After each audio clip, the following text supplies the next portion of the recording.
thank you so much for coming here and supporting Belinda. It means the world to her, and she is just absolutely thrilled that this is all coming to fruition.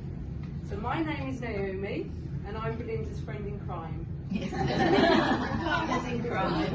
We met 20 years ago when we both embarked on an interior design course at a local college. We instantly hit it off. As soon as she walked through the door and our eyes met, we were just drawn to each other.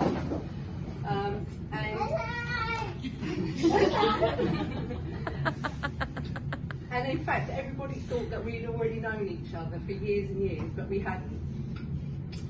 So basically, throughout the course, we were a bit mischievous, and because the lecturers and the lecturers were often absent. But what we did do a lot of is a lot of drinking, coffee, and eating patisseries. In fact, not much has changed because we love to do that today. I want to tell you that Belinda is a warm, engaging, empathetic, creative and loving person. She is just full of positivity. In fact, she just holds her friends, her family so very close. Her husband Neil, 5 children, 2 stepchildren, all their partners, and ever increasing grandchildren, and fingers crossed, please God, one is on the way. Tell me? I'm going to just find out. She absolutely adores every single one of them, and they're paramount in her life.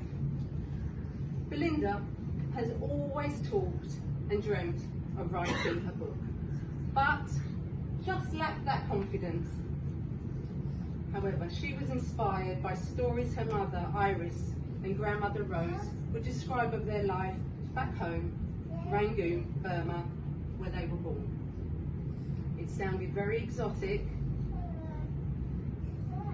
and it was just something out of this world for Belinda compared to her life and her sister Jacqueline's life.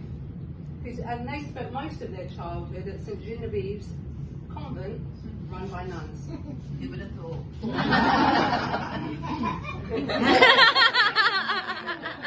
And Belinda was so homesick, and she was very far away from home, but she used her imagination to escape.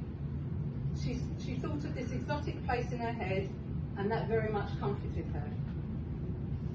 But Belinda has never actually visited Burma, but her book conveys her vision of colonial Rangoon. So, when this dreaded COVID struck, apart from a lot of walking, a lot of eating, and a lot of binge watching that we all did, it gave Belinda the impetus to knuckle down and bring her dream of writing a book to life. With the encouragement of her family and her friends, day and night, night and day, she created this, Her Father's Eyes. Well done you, well done. So,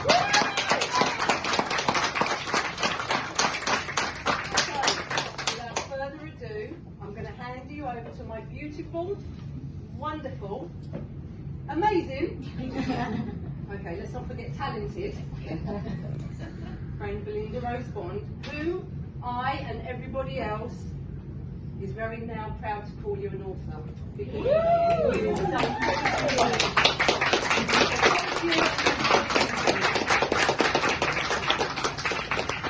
Wow.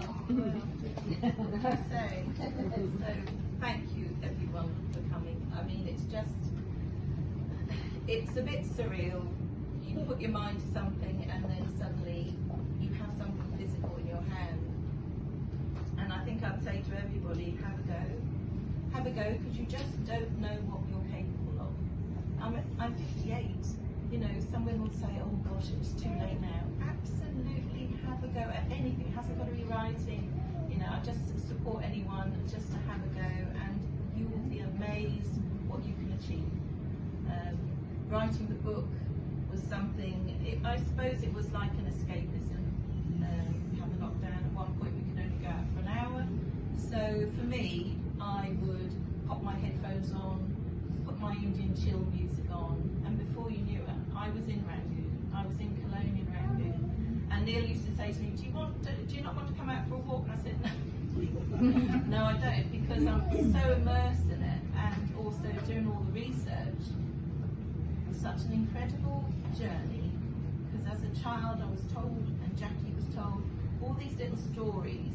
Actually, once I started researching them, I began to put all the pieces together, and at the end I had this amazing picture of Rangoon. As my mum and my nana would walk down the same streets that my characters were walking down. And to me that's as close as I can get to it. It's just been incredible. So I think what we'll do, if